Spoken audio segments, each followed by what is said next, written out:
siswi kelas 91 SMP Brigjen Katamso 2 Medan. Berjumpa lagi dengan Miss Artika Marbun sebagai guru bahasa Indonesia kalian selama kelas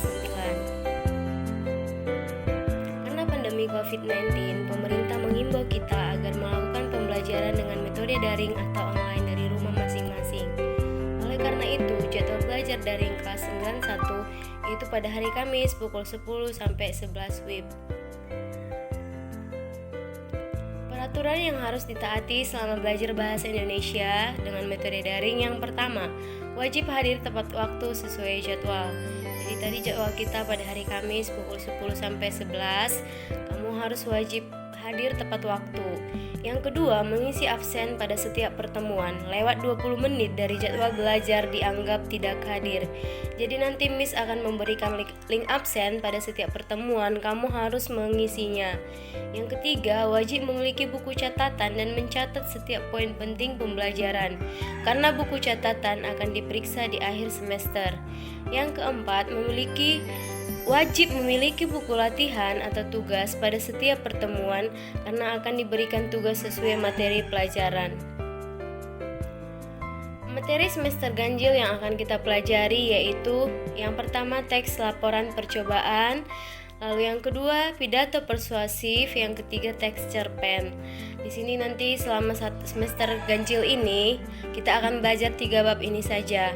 Lalu materi semester genap yaitu tentang memberi tanggapan atau teks tanggapan, lalu ada teks diskusi dan ada cerita inspiratif.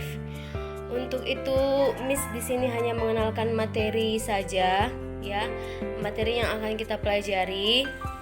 Jadi tugas kalian pada pertemuan pertama ini adalah kamu Miss suruh menulis sebuah teks sebanyak 4 paragraf. Jadi di sini satu paragraf itu terdiri dari 5 kalimat saja.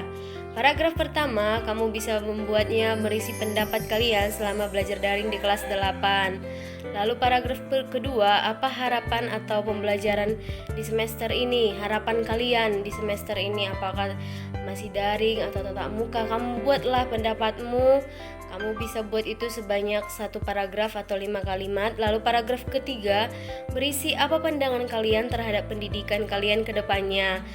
Pastinya nak, kan 1 tahun ini cepat berlalu. Nanti ke depannya kamu harus sudah pikirkan kamu mau milih SMA atau SMK dan alasannya apa. Kamu bisa tuangkan dalam paragraf ketiga ini. Lalu paragraf keempat, tuliskan impian, cita-cita, rencana kalian setelah lulus SMP.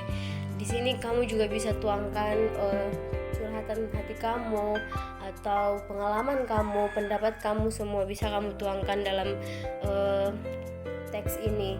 Kenapa Miss membuat seperti ini? Supaya Miss tahu bagaimana sih pendapat atau pandangan kamu pribadi, lepas pribadi terhadap pandemi ini, terhadap pembelajaran daring yang kita lakukan selama kurang lebih 1,5 tahun ini.